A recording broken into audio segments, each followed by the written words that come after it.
ಎಲ್ರಿಗೂ ನಮಸ್ಕಾರ. ಇನ್ಫೋಸ್ಟ್ರೀಮ್ ಯೂಟ್ಯೂಬ್ ಚಾನಲ್ಗೆ ಎಲ್ರಿಗೂ ಕೂಡ ಸ್ವಾಗತ. ಈ ವಿಡಿಯೋದಲ್ಲಿ ನಾವು 8 ಕ್ವೀನ್ಸ್ ಪ್ರಾಬ್ಲಮ್ ಅನ್ನ ಡಿಸ್ಕಸ್ ಮಾಡೋಣ using the back tracking method. So ನಾವು ಆಲ್ರೆಡಿ 4 ಕ್ವೀನ್ಸ್ ಪ್ರಾಬ್ಲಮ್ದು ಡಿಸ್ಕಸ್ ಮಾಡಿದ್ದೀನಿ. ಆ ವಿಡಿಯೋ ಲಿಂಕ್ ನಿಮಗೆ ಡಿಸ್ಕ್ರಿಪ್ಷನ್ ಅಲ್ಲಿ ಇರುತ್ತೆ. ಸೊ ಈಗ 8 ಕ್ವೀನ್ಸ್, ನಮ್ಮ ಹತ್ರ 8 ಕ್ವೀನ್ಗಳಿದ್ದಾವೆ ಅಂತ ಅನ್ಕೊಳ್ಳಿ. For example queen 1, queen 2, queen 3, queen 4, queen 5, queen 6, queen 7 ಮತ್ತೆ ಕ್ವೀನ್ 8. ಸರಿನಾ? ಟೋಟಲ್ ನನ್ನ ಹತ್ರ 8 ಕ್ವೀನ್ಗಳಿದ್ದಾವೆ. ಇವ್ರು ಹೆಂಗೆ ಅಂತಂದರೆ ಜಗಳ ಆಡ್ತಾ ಇರ್ತಾರೆ, ಯಾವಾಗಲೂ ಏನು ಮಾಡ್ತಾ ಇರ್ತಾರೆ, ಜಗಳ ಆಡ್ತಾ ಇರ್ತಾರೆ. ಸೊ ಅದಕ್ಕೋಸ್ಕರ ಏನು ಮಾಡಬೇಕು, ಇವರನ್ನ ಒಟ್ಟಿಗೆ ಇರಕ್ಕೆ ನಾನು ಬಿಡಬಾರ್ದು. ಸರಿನಾ? ಇವ್ರು 8 ಜನನೂ ಕೂಡ ನಾನು ಒಟ್ಟಿಗೆ ಇರೋಕ್ಕೆ ಬಿಡಬಾರ್ದು. ಸೊ ಅದಕ್ಕೋಸ್ಕರ ನಾವೇನು ಮಾಡ್ತೀವಿ, 8x8 ಚೆಸ್ ಬೋರ್ಡನ್ನು ಕ್ರಿಯೇಟ್ ಮಾಡ್ಕೊತೀವಿ. 8x8 ಚೆಸ್ ಬೋರ್ಡ್ ಅಂತಂದರೆ 8 ವ್ಯಾಲ್ಯೂಸ್ 1 2 3 4 5 6 7 8 8 ವ್ಯಾಲ್ಯೂಸ್ ಅಂದ್ರೆ ಇನ್ನೇನು, 8 ರೋಸ್ ಮತ್ತು 8 ಕಾಲಮ್ಸ್ ಇರುವಂಥ ಒಂದು ಚೆಸ್ ಬೋರ್ಡನ್ನು ಕ್ರಿಯೇಟ್ ಮಾಡ್ಕೊಳ್ಳೋಣ. 1 2 3 4 5 6 7 8. ಸೊ ಲೈನ್ ಕರೆಕ್ಟಾಗಿ ಬರ್ದೇ ಇದೆ, ಅದಕ್ಕೆಲ್ಲ ತಲೆ ಕೆಡಿಸ್ಕೋಬೇಡಿ. ಸೊ ಕಾನ್ಸೆಪ್ಟನ್ನು ನೀಟಾಗಿ ಅರ್ಥ ಮಾಡ್ಕೊತ ಹೋಗಿ.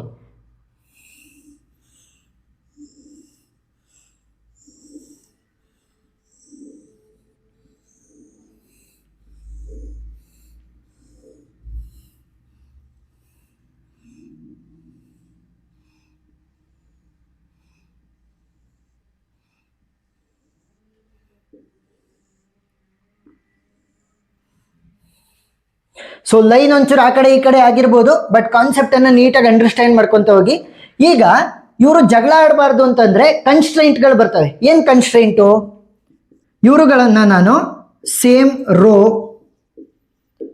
ಅಥವಾ ಸೇಮ್ ಕಾಲಮ್ ಇರ್ಬೋದು,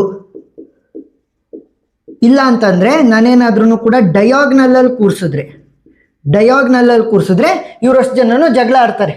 ಸರಿನಾ? ಒಬ್ರಿಗೊಬ್ರ ಮೇಲೆ ಅಟ್ಯಾಕ್ ಆಗ್ತಾ ಹೋಗುತ್ತೆ. ಸೊ ಅದಕ್ಕೋಸ್ಕರ ಏನು ಮಾಡಬೇಕು, ಒಂದು ಕ್ವೀನನ್ನು ಕೂರಿಸಿದ್ದೀನಿ ಅಂತಂದರೆ ಆ ಒಂದು ರೋ, ಆ ಒಂದು ಕಾಲಮ್ ಮತ್ತು ಅದರ ಡಯಾಗ್ನಲ್ ಆಗಿ ಯಾವುದೇ ಒಂದು ಕ್ವೀನನ್ನು ನಾನು ಕೂರಿಸ್ಬಾರ್ದು. 4x4 ಏನಾದ್ರೂ ಕೂಡ ಚೆಸ್ ಬೋರ್ಡನ್ನು ಯೂಸ್ ಮಾಡಿದ್ದಿದ್ರೆ 4 ಕ್ವೀನ್ಗಳನ್ನು ಕೂರಿಸ್ಬೋದಿತ್ತು. ಅವಾಗ ನಮಗೆ 2 ಪಾಸಿಬಲ್ ಸೊಲ್ಯೂಷನ್ ಬರ್ತಾ ಇತ್ತು. ಬಟ್ ಇಲ್ಲೇನಾಗುತ್ತೆ ಅಂತಂದರೆ ನನ್ನ ಹತ್ರ 8 ಕ್ವೀನ್ಸ್ಗಳಿರೋದ್ರಿಂದ ಟೋಟಲ್ ನನಗೆ ಅರೌಂಡ್ 92 ಡಿಫ್ರೆಂಟ್ ಸೊಲ್ಯೂಷನ್ಸ್ ಬರ್ತವೆ. ಗೊತ್ತಾಯ್ತಾ? 92 ಡಿಫ್ರೆಂಟ್ ಸೊಲ್ಯೂಷನ್ಸ್ನ ನಾನು ತೋರ್ಸೋಕ್ಕಾಗತ್ತಾ? ಆಗಲ್ಲ. ಸೊ ಅದಕ್ಕೋಸ್ಕರ ಒಂದೇ ಒಂದು ಸೊಲ್ಯೂಷನನ್ನು ನೀವು ಎಕ್ಸಾಮಲ್ಲೂ ಕೂಡ ತೋರಿಸಿ. ಇದ್ರದ್ದು ಏನು ಥಿಯರಿ ಪಾರ್ಟ್ ಇದೆ ಅದ್ರದ್ದು PDF ಲಿಂಕ್ ಡಿಸ್ಕ್ರಿಪ್ಷನಲ್ಲಿ ಇರುತ್ತೆ, ಡೌನ್ಲೋಡ್ ಮಾಡ್ಕೋಬೋದು ಡೈರೆಕ್ಟಾಗಿ. ಈಗ ಏನು ಕ್ಲಿಯರಾಗಿ ಅಂಡರ್ಸ್ಟ್ಯಾಂಡ್ ಮಾಡ್ಕೊಳಕ್ಕೆ ಬೇಕು ಅಷ್ಟು ಮಾತ್ರ ಕೊಟ್ಟಿರ್ತೀನಿ. ಇವಾಗ ನೋಡಿ, ಇವಾಗ ಏನು ಮಾಡ್ತೀನಿ, ಪ್ರತಿಯೊಂದು ಕ್ವೀನನ್ನು ನಾನು ಕೂರಿಸ್ಕೊತಾ ಬರ್ತೀನಿ ಇಲ್ಲಿ 8x8 ಚೆಸ್ ಬೋರ್ಡಲ್ಲಿ ಅಟ್ಯಾಕ್ ಆಗ್ದಂಗೆ. ಸೊ ಫಸ್ಟ್ ಏನು ಮಾಡೋಣ ಅಂತಂದರೆ, ನಾನು ಇಲ್ಲಿ ಟೋಟಲ್ ಎಷ್ಟಿರೋದು 1 2 3 4 5 6 7 8 ರೋಗಳಿರೋದು. ಸೊ ಮೊದಲನೇದು ಯಾವುದಿರೋದು 1 + 8 ಹೋಲ್ ಡಿವೈಡೆಡ್ ಬೈ 2. ವ್ಯಾಲ್ಯೂ ಏನಾಗುತ್ತೆ 9/2. ಸೊ 9/2 ಅಂದರೆ 4.5. ಫ್ಲೋರ್ ವ್ಯಾಲ್ಯೂನ ತೊಗೊತೀನಿ. ಫ್ಲೋರ್ ವ್ಯಾಲ್ಯೂ ಅಂತಂದ್ರೇನು, ಹತ್ತಿರದ ಸ್ಮಾಲೆಸ್ಟ್ ವ್ಯಾಲ್ಯೂ ಹೋಲ್ ನಂಬರ್ ತರೋದು. ಸೊ 4 ಆಯಿತು. ಸರಿನಾ? 4. ಸೊ ಇವಾಗ ಏನು ಮಾಡಬೇಕು, 4th ಪೊಸಿಷನ್ಗೆ ಕ್ವೀನ್ 1 ಅನ್ನು ಕೂರಿಸ್ತೀನಿ. ನೀವು ಸ್ಮಾಲ್ ಲೆಟರ್ ಯೂಸ್ ಮಾಡಿ, ಕ್ಯಾಪಿಟಲ್ ಲೆಟರ್ ಯೂಸ್ ಮಾಡಿ. ಸೊ ಕ್ಯಾಪಿಟಲ್ ಲೆಟರ್ ಯೂಸ್ ಮಾಡೋದು. ಸರಿನಾ? ಸೊ ಕ್ವೀನ್ 1 ಅನ್ನು ನಾನು ಈ ಒಂದು ಪೊಸಿಷನ್ನಲ್ಲಿ ಕೂರಿಸಿದೆ. ಸರಿನಾ?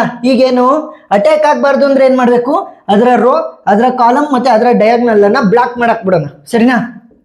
ಅದರ ಸೇಮ್ ರೋ ಅನ್ನು ನಾನು ಬ್ಲಾಕ್ ಮಾಡ್ತಾ ಇದ್ದೀನಿ, ಅಂದರೆ ಡ್ಯಾಶ್ ಆಗ್ತಾ ಇದ್ದೀನಿ ಅಂದರೆ ಬ್ಲಾಕ್ ಆಗ್ತಾ ಇದೆ. ಅದರ ಎಂಟೈರ್ ಕಾಲಮನ್ನು ಕೂಡ ನಾನು ಬ್ಲಾಕ್ ಮಾಡ್ತಾ ಇದ್ದೀನಿ. ಅದರ ಡಯಾಗ್ನಲ್ ಈ ಥರ ಕೊಲ್ಲಿಗೆ ಹೋಗ್ಬೇಕಾರೆ, ಸೊ ಅದರ ಡಯಾಗ್ನಲನ್ನು ಕೂಡ ನಾನು ಬ್ಲಾಕ್ ಮಾಡ್ತೀನಿ 2 ಸೈಡಿಂದ. ಈಗ ನೆಕ್ಸ್ಟ್ ಕ್ವೀನನ್ನು ಕೂರಿಸ್ಬೇಕು. ಸೊ ನೆಕ್ಸ್ಟ್ ಕ್ವೀನ್ ಯಾರು? ಕ್ವೀನ್ 2. ಸೊ ಕ್ವೀನ್ 2 ಅನ್ನು ಏನು ಮಾಡ್ತೀನಿ ಅಂತಂದರೆ ಆದಷ್ಟು ರೈಟ್ ಮೋಸ್ಟಲ್ಲಿ ಕೂರಿಸೋದಕ್ಕೆ ಟ್ರೈ ಮಾಡ್ತೀನಿ. ಸೊ ಇಲ್ಲಿ ಖಾಲಿ ಜಾಗ ಇದೆ ಅಲ್ವಾ? ಸೊ ಇಲ್ಲೂ ಕೂರಿಸ್ಬೋದು. 1 2 3 4 5 ಖಾಲಿ ಜಾಗ ಇದೆ. ಸೊ ನಾನೇನು ಮಾಡ್ತೀನಿ, ಕ್ವೀನ್ 2 ಅನ್ನು ಇಲ್ಲಿ ಕೂರಿಸ್ತೀನಿ ರೈಟ್ ಮೋಸ್ಟ್. ಸೊ ಇವಾಗ ಏನು ಮಾಡಬೇಕು, ಅದರ ಎಂಟೈರ್ ರೋ ಅನ್ನು ಬ್ಲಾಕ್ ಮಾಡಾಕಬೇಕು, ಅದರ ಎಂಟೈರ್ ಕಾಲಮನ್ನು ಬ್ಲಾಕ್ ಮಾಡಾಕಬೇಕು, ಅದರ ಡಯಾಗ್ನಲ್ 2 ಸೈಡಿಂದನೂ ಕೂಡ ಡಯಾಗ್ನಲನ್ನು ನಾನು ಬ್ಲಾಕ್ ಮಾಡಾಕಬೇಕು. ಸೊ ಇವಾಗ ನೆಕ್ಸ್ಟ್ ಕ್ವೀನನ್ನು ಕೂರಿಸೋಣ, ಕ್ವೀನ್ 3. ಸೊ ಆದಷ್ಟು ರೈಟ್ ಮೋಸ್ಟಲ್ಲೇ ಕೂರಿಸೋದಕ್ಕೆ ಟ್ರೈ ಮಾಡಿ. ನೋಡಿ 1 2 3 ಪೊಸಿಷನ್ ಖಾಲಿ ಇದೆ. ಬಟ್ ನಾನೇನು ಮಾಡ್ತೀನಿ, ಕ್ವೀನ್ 3 ಅನ್ನು ಇಲ್ಲಿ ಕೂರಿಸ್ತೀನಿ. ಸೊ ಇವಾಗ ಅದರ ಎಂಟೈರ್ ರೋ ಬ್ಲಾಕ್ ಆಗುತ್ತೆ, ಎಂಟೈರ್ ಕಾಲಮ್ ಬ್ಲಾಕ್ ಆಗುತ್ತೆ, ಅದರ ಡಯಾಗ್ನಲ್ ಜಾಗನೂ ಕೂಡ ಬ್ಲಾಕ್ ಆಗ್ತವೆ. ನೆಕ್ಸ್ಟ್ ಕ್ವೀನ್ 4 ಅನ್ನು ಕೂರಿಸ್ಬೇಕು. ರೈಟ್ ಮೋಸ್ಟ್ ಕೂರ್ಸೋಕ್ಕಾಗಲ್ಲ, ಯಾಕೆ? ಖಾಲಿ ಆಯ್ತಲ್ಲ, ಎಂಡ್ ಆಯಿತು. ಸೊ ಅದಕ್ಕೋಸ್ಕರ ಏನು ಮಾಡ್ತೀನಿ, ಈ ಕಡೆ ಸೈಡ್ ಬಂದು ಆದಷ್ಟು ಇಲ್ಲಿಂದನೇ ಶುರು ಮಾಡೋದಕ್ಕೆ ಟ್ರೈ ಮಾಡ್ತೀನಿ, ಆದಷ್ಟು ಹತ್ರದಿಂದ. ಸೊ ಇಲ್ಲಿ ಕೂರಿಸ್ಬೋದಾ ನಾನು ಕ್ವೀನ್ 4 ಅನ್ನ? ಎಸ್. ಸೊ ಈಗ ಅದರ ಎಂಟೈರ್ ರೋ ಎಂಟೈರ್ ಕಾಲಮ್ ಮತ್ತೆ ಅದರ ಡಯಾಗ್ನಲ್ ಅಲ್ಲಿ ಇರುವಂತದ್ದು ಎಲ್ಲದನ್ನು ಕೂಡ ನಾವೇನ್ ಮಾಡಬೇಕು, ಬ್ಲಾಕ್ ಮಾಡಾಕ್ಬೇಕು. ನೆಕ್ಸ್ಟ್ ಕ್ವೀನ್ ಫಾರ್ ಆಯ್ತಲ್ವಾ, ಕ್ವೀನ್ 5 ಅನ್ನ ಕೂರ್ಸೋಣ. ರೈಟ್ ಮೋಸ್ಟಿಗೆ ಕೂರ್ಸೋದಕ್ಕೆ ಟ್ರೈ ಮಾಡ್ತೀನಿ. ಸೊ ಈಗ ಬಾಕಿ ಉಳ್ಕೊಂಡಿದ್ದಾವೆ. ನಾನೇನಾದ್ರೂ ಇಲ್ಲಿ ಕೂರ್ಸಿದ್ರೆ ನನಗೆ ಮಿಸ್ಟೇಕ್ ಆಗುತ್ತೆ, ಮತ್ತೆ ಬ್ಯಾಕ್ ಟ್ರ್ಯಾಕ್ ಮಾಡ್ಬೇಕಾಗತ್ತೆ. ಸೊ ಬ್ಯಾಕ್ ಟ್ರ್ಯಾಕ್ ಮಾಡೋದನ್ನೆಲ್ಲ ತೋರಿಸುವಂತ ಅವಶ್ಯಕತೆ ಇಲ್ಲ. ಸೊ ಇಲ್ಲಿ ಕೂರ್ಸಿದ್ರೆ ಮತ್ತೆ ಬ್ಯಾಕ್ ಟ್ರ್ಯಾಕ್ ಮಾಡ್ಬೇಕಾಗತ್ತೆ. ಸೊ ಅವಾಗ ಎಲ್ಲೆಲ್ಲಿ ಡ್ಯಾಶ್ ಹಾಕಿದೀನಿ ಅಂತ ಫುಲ್ ಕನ್ಫ್ಯೂಷನ್ ಆಗುತ್ತೆ. ಸೊ ಇಲ್ಲಿ ಒಂದು ಎಕ್ಸೆಪ್ಷನ್ಸ್ ತರ ಏನ್ ಮಾಡಿ, ಇಲ್ಲಿ ಡ್ಯಾಶ್ ಹಾಕಿ ಮುಂದೆ ಹೋಗಿ, ಸರಿನಾ. ಸೊ ಇಲ್ಲಿ Q5 ಅನ್ನ ಕೂರಿಸ್ತೀನಿ, ಕ್ವೀನ್ 5. ಸೊ ಅದರ ಎಂಟೈರ್ ರೋ ಅಲ್ಲಿ ಎಂಟೈರ್ ಕಾಲಮ್ ಅಲ್ಲಿ ನಾನು ಯಾರನ್ನು ಕೂರಿಸಬಾರ್ದು. ನೆಕ್ಸ್ಟ್ ಡಯಾಗ್ನಲ್ ಅಲ್ಲೂ ಕೂಡ ಯಾರನ್ನು ಕೂರಿಸಬಾರ್ದು. ನೆಕ್ಸ್ಟ್ ಕ್ವೀನ್ 6 ಅನ್ನ ಕೂರಿಸ್ತೀನಿ. ಸೊ ಇಲ್ಲಿ 2 ಜಾಗ ಉಳ್ಕೊಂಡಿದ್ದಾವೆ ಕ್ವೀನ್ 6 ಅನ್ನ ಕೂರಿಸೋದಕ್ಕೆ. ಸೊ ಕ್ವೀನ್ 6 ಅನ್ನ ಇಲ್ಲಿ ಕೂರ್ಸೋಣ. ಸೊ ಅದರ ಎಂಟೈರ್ ರೋ ಮತ್ತೆ ಎಂಟೈರ್ ಕಾಲಮ್ ಯೂಸ್ ಆಗ್ಕೂಡ್ದು.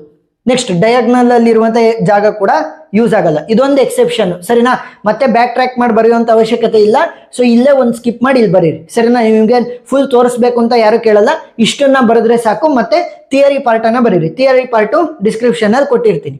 ನೆಕ್ಸ್ಟ್ ಕ್ವೀನ್ 7 ಅನ್ನ ಕೂರಿಸ್ಬೇಕು. ಸೊ ಇಲ್ಲಿ ಜಾಗ ಇದೆ. ಸೊ ಕ್ವೀನ್ 7 ಅನ್ನ ಇಲ್ಲಿ ಕೂರಿಸ್ತೀನಿ, ಸರಿನಾ. ಸೊ ಅದರ ಎಂಟೈರ್ ಕಾಲಮ್ ಖಾಲಿ ಆಗಿರುತ್ತೆ. ನೆಕ್ಸ್ಟ್ ಇಲ್ಲಿ ಒಂದೇ ಒಂದು ಜಾಗ ಉಳಿದಿದೆ. ಸೊ ಕ್ವೀನ್ 8 ಅನ್ನ ಕೂರಿಸಿದ್ದೀನಿ. ಸೊ ಇವಾಗ ನೋಡಿ, ಎಲ್ಲಾ ಕ್ವೀನ್ಗಳು ಕೂಡ different row different column, diagonal ಅಲ್ಲಿ ಯಾವು ಕೂಡ ಅಟ್ಯಾಕ್ ಆಗಲ್ಲ. ಸೊ ಇವಾಗ ಲಾಸ್ಟ್ ಅಲ್ಲಿ ಆನ್ಸರ್ ಬರೀ, ಸರಿನಾ. ಸೊ ಕ್ವೀನ್ 1 ಅನ್ನ ನಾನು ಎಲ್ಲಿ ಕೂರಿಸಿದ್ದೀನಿ, 4th ಕಾಲಮ್ ಅಲ್ಲಿ ಕೂರಿಸಿದ್ದೀನಿ. ಕಾಲಮ್ಗಳನ್ನ ರೆಪ್ರೆಸೆಂಟ್ ಮಾಡ್ಬೇಕು. ನೆಕ್ಸ್ಟ್ ಕ್ವೀನ್ 2 ಅನ್ನ ಎಲ್ಲಿ ಕೂರಿಸಿದ್ದೀನಿ, 6th ಕಾಲಮ್. ನೆಕ್ಸ್ಟ್ ಕ್ವೀನ್ 3 ಎಲ್ಲಿ ಕೂತಿದ್ದಾರೆ, 8th column. Next queen 4 is at the 2nd column. Queen 5 is at the 7th column. Queen 6 is at the 1st column. Queen 7 3rd column ಅಲ್ಲಿ ಇದೆ. Queen 8 ನಮಗೆ 5th column ಅಲ್ಲಿ ಇದೆ, ಸರಿನಾ. So ಇದು ಒಂದು ಆನ್ಸರ್. ಇನ್ನೊಂದು ಆನ್ಸರ್ ಯಾವ ರೀತಿ ಬರೀಬಹುದು, mirror image. So mirror image ಅಂತಂದ್ರೆ ಇದರ ಉಲ್ಟಾ ಬರೀರಿ, ಸರಿನಾ. ಸೊ ಫಸ್ಟ್ ಕ್ವೀನ್ ಅನ್ನ 5th ಪೊಸಿಷನ್ ಅಲ್ಲಿ ಕೂರಿಸಬಹುದು. ನೆಕ್ಸ್ಟ್ 2nd ಅನ್ನ 3rd ಅಲ್ಲಿ, ನೆಕ್ಸ್ಟ್ 3rd ಅನ್ನ 1st ಅಲ್ಲಿ, ನೆಕ್ಸ್ಟ್ 4th ಅನ್ನ 7th ಅಲ್ಲಿ, ನೆಕ್ಸ್ಟ್ 5th ಅನ್ನ 2nd ಅಲ್ಲಿ, ನೆಕ್ಸ್ಟ್ 6th ಅನ್ನ 8 ಅಲ್ಲಿ, ನೆಕ್ಸ್ಟ್ 7th ಅನ್ನ 6th ಅಲ್ಲಿ, ನೆಕ್ಸ್ಟ್ 8th ಅನ್ನ ನಾವು 4th ಅಲ್ಲಿ ಕೂರಿಸಬಹುದು, ಸರಿನಾ. ಸೊ ಇದು ಒಂದು ಆನ್ಸರ್. ಅದರ ಉಲ್ಟಾ ಇನ್ನೊಂದು ಬರೀರಿ, ಸರಿನಾ. ಇಷ್ಟನ್ನ ಬರೀರಿ ಸಾಕು, ಸರಿನಾ. ಅಟ್ಯಾಕ್ ಆಗ್ದಂಗೆ ಕೂರಿಸಿದ್ರೆ ನಮ್ಮ ಪ್ರಾಬ್ಲಮ್ ಸಾಲ್ವ್ ಆಗ್ತಾ ಹೋಗುತ್ತೆ. ಸೊ ಇದಷ್ಟನ್ನು ಕೂಡ ನೀವು ಬರೀರಿ. ಸೊ ಲಾಸ್ಟ್ ಅಲ್ಲಿ ಈ ತರ ಥಿಯರಿನ ಬರೀರಿ. ಏನು, no 2 queens must be in same row same column same diagonal. ಅವಾಗ ಏನಾಗುತ್ತೆ, ಅಟ್ಯಾಕ್ ಆಗುತ್ತೆ. ಸೊ ಪ್ರಾಬ್ಲಮ್ ಫಾರ್ಮುಲೇಷನ್ ಅಂತ ಸ್ಟಾರ್ಟಿಂಗ್ ಅಲ್ಲಾದ್ರೂ ಬರೀರಿ, ಇಲ್ಲ ಅಂತಂದ್ರೆ ಕೊನೆಯಲ್ಲಾದ್ರೂ ಬರೀರಿ. ಇಷ್ಟು ಥಿಯರಿ ಸಾಕು. States any arrangement of 0 to 8 queens on a board is called as state, ಸರಿನಾ.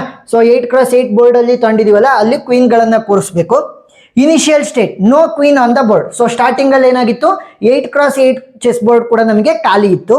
ನೆಕ್ಸ್ಟ್ ಆಕ್ಷನ್ಸ್ ಏನ್ ಮಾಡಿದ್ದು, add a queen to any empty square. So empty ಸ್ಕ್ವೇರ್ಗೆ ನಾವೇನ್ ಮಾಡ್ತಾ ಬಂದ್ವಿ, ಎಂಟಿ ಆಗಿರುವಂತದ್ದಕ್ಕೆ ಮಾತ್ರ ನಾವು ಕ್ವೀನ್ ಗಳನ್ನ ಕೂರಿಸಿದ್ವಿ. ಅಟ್ಯಾಕ್ ಆಗುತ್ತೆ ಅಂತ ಬರುತ್ತಲ್ಲ, ಅದನ್ನೆಲ್ಲ ಏನ್ ಮಾಡಿದ್ವಿ, ರಿಮೂವ್ ಮಾಡ್ತಾ ಹೋದ್ವಿ ಸ್ಕ್ವೇರ್ ಗಳನ್ನ. ನೆಕ್ಸ್ಟ್ ಟ್ರಾನ್ಸಿಷನ್ ಮಾಡಲ್ ಏನು, return the board with a queen added to specific square, ಸರಿನಾ. ಸೊ ಅಟ್ಯಾಕ್ ಆಗ್ದಂಗೆ ನೀಟಾಗಿ ಕೂರಿಸಬೇಕಾಗುತ್ತೆ ಕ್ವೀನ್ ಗಳನ್ನ ಬೋರ್ಡ್ ಅಲ್ಲಿ. ಗೋಲ್ ಸ್ಟೇಟ್ ಏನು, 8 ಕ್ವೀನ್ಸ್ ಅನ್ನು ಕೂಡ ನಾನು ಬೋರ್ಡ್ ಅಲ್ಲಿ ಕೂರಿಸಬೇಕು, so that no attack. So problem ಅರ್ಥ ಆಗಿದೆ ಅಂತ ಅನ್ಕೊಂಡಿದೀನಿ. ಇಷ್ಟು ಥಿಯರಿ ಮತ್ತೆ ಇದನ್ನ ಬರೆದ್ರೆ ಸಾಕು. ನಾನು ಸೈಡಿಗೆ ಹೋಗ್ತೀನಿ, ಆಮೇಲೆ ನೀವು ಸ್ಕ್ರೀನ್ ಶಾಟ್ ತಗೊಂಡ್ರಿ. ಏನಾದರೂ ಡೌಟ್ ಇದ್ರೆ ಕಮೆಂಟ್ ಸೆಕ್ಷನ್ ಅಲ್ಲಿ ತಿಳಿಸಿ, ನಾನು ಕ್ಲಾರಿಫೈ ಮಾಡ್ತೀನಿ. ವಿಡಿಯೋ ಇಷ್ಟ ಆಗಿದ್ರೆ ಸಬ್ಸ್ಕ್ರೈಬ್ ಆಗೋದನ್ನ ಮರಿಬೇಡಿ.